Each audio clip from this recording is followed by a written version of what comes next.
Hey, what's up everybody? Hammerheart Metal Reviews here once again. Today we're doing another discography ranking for you, and we are going to be talking about Diabolical Masquerade. So if you're unfamiliar with this band, this was a one-man project that was short-lived, only existed for about 10 years. It's from Sweden, and the man behind the band is Blackheim, who may be more well-known from being the guitarist in Catatonia and Bloodbath.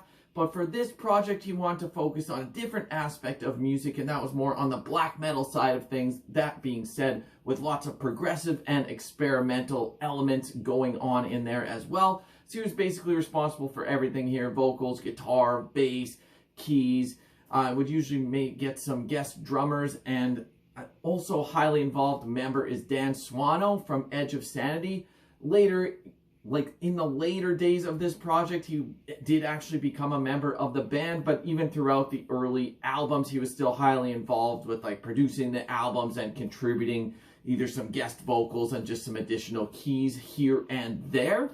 So yeah, this is really a unique band, unique project with its own sound. While it does pay homage to the greats of the genre from the early 90s and even earlier into the 80s. It's kind of a tribute to that, but putting his own spin on it and just adds such uniqueness and different types of songwriting. And like, you listen to these albums and there's not really anyone else out there that sounds like Diabolical Masquerade. He created this unique sound all his own. While you can kind of hear like inspiration from other bands, he still puts his own spin on it, and I feel like this is a really underrated and underappreciated project. And who says black metal can't be fun? You listen to these albums and they are truly a fun listening experience. This isn't necessarily gonna like bring you down or anything like that. Like, some black metal has some different vibes going on, different atmosphere, and overall this has a fun spirit attached to it. It's almost like he took the groundwork laid by many of the legends and wanted to do something different to kind of just create his own fun project where there's no limits, no boundaries, and he really succeeded in that. He only put out 4 albums overall, so I will run through them from my least favorite down to my favorite. I will say all 4 of these are worth listening to. They're all pretty solid. There's definitely a couple I like more than others, but all of these are worth listening to. Let's see what order I have got them in. So coming in fourth, my least favorite Diabolical Masquerade album is their 3rd album, Nightwork, from 1998. So this is still a very good album. I just don't think it's on par with the 2 albums that preceded it.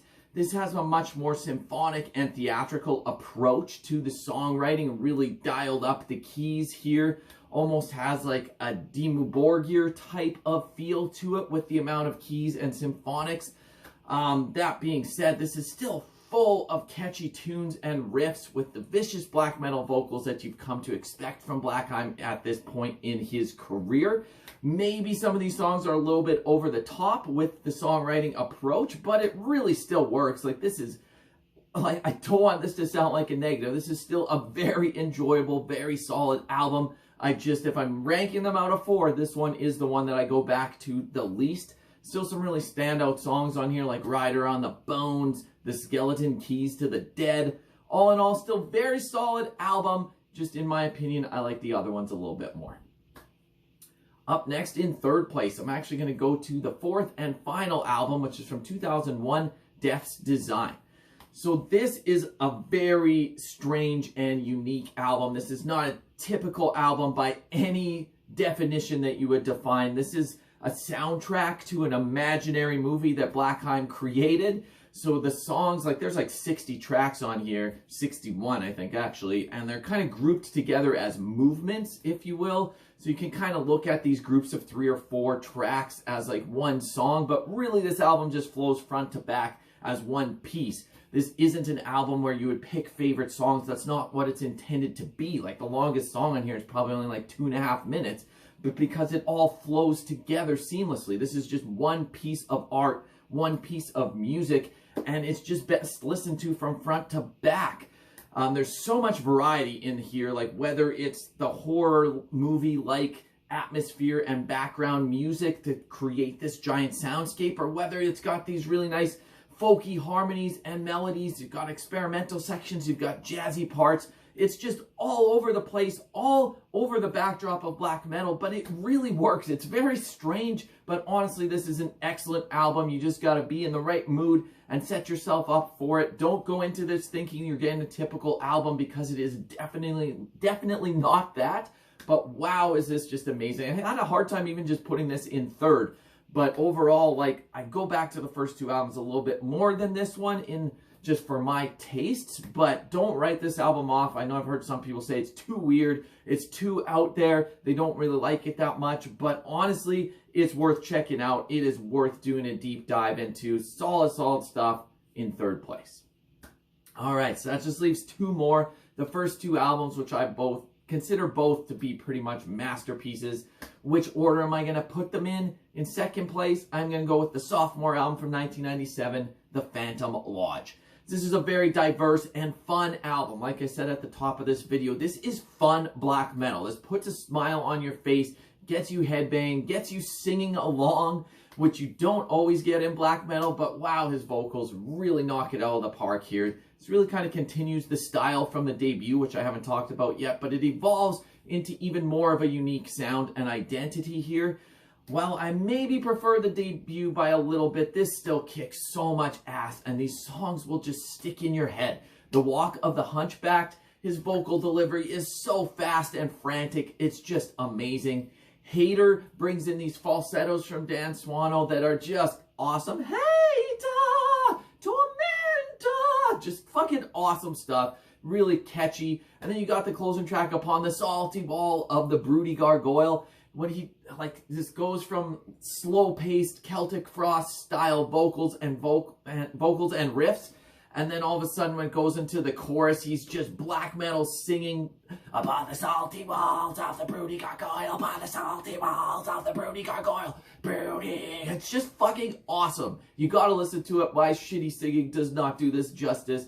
Go listen to this whole album, but especially go listen to that last track and try not to smile. It is so fun. It's not to be taken too seriously, but that's what I love about this. This isn't like serious black metal. The musicianship is serious, but the spirit of this album is just fun and really having a great time, and that's what it's all about. This album kicks ass. That's why it's in second place. But that just leaves one. My favorite Diabolical Masquerade album is actually his debut from 1996, Raven Dusk in My Heart. So this is ice cold black metal here. This is probably his most straightforward album with the least amount of experimentation and maybe not as much uniqueness, but I still put it in the top place because the songwriting is so good and these songs are so memorable. There are still keys in the background to add to the atmosphere. I don't want to say there's no experimentation. There's lots of variation from song to song, full of excellent, memorable riffs. The melodies will stick in your head. The vocals kick so much ass. Like, Blackheim is a great black metal vocalist. This is just catchy as hell. These riffs and melodies will just remain ingrained in your head forever. There's a couple spots with those falsettos by Dan Swano again, but really the focus is on the black metal vocals and mostly on the riffs and just his excellent songwriting. Every single song here is killer, but if I had to pick favorites, Blackheim's Quest to Bring Back the Skull in Autumn. He's just great at fitting all these words into small spaces, and it's just fucking awesome. Like, once again, puts a smile on my face every time he says that. Under the Banner of the Sentinel is a great one that features those falsettos. Blackheim's Quest for Nocturnal Grace features a great riff that is just going to stay with you forever. All in all, this is a masterpiece of an album. I absolutely love it, and that's why it's in my top place. So like I said, I feel this band is a little bit underrated. I felt like doing a video for them, even though there's only 4 albums. I usually only do rankings for bands that have like 5 or more, but I make some exceptions because I wanted to talk about this band today, and I feel like if you haven't checked them out, go check them out. Start from the beginning of their career, see how it progresses through their whole discography. I think you'll have a fun listening experience doing that. If you have heard them before, give me your ranking down below. Let me know what you think of each of these albums. So anyways, until next time, Hammerheart Metal Reviews out.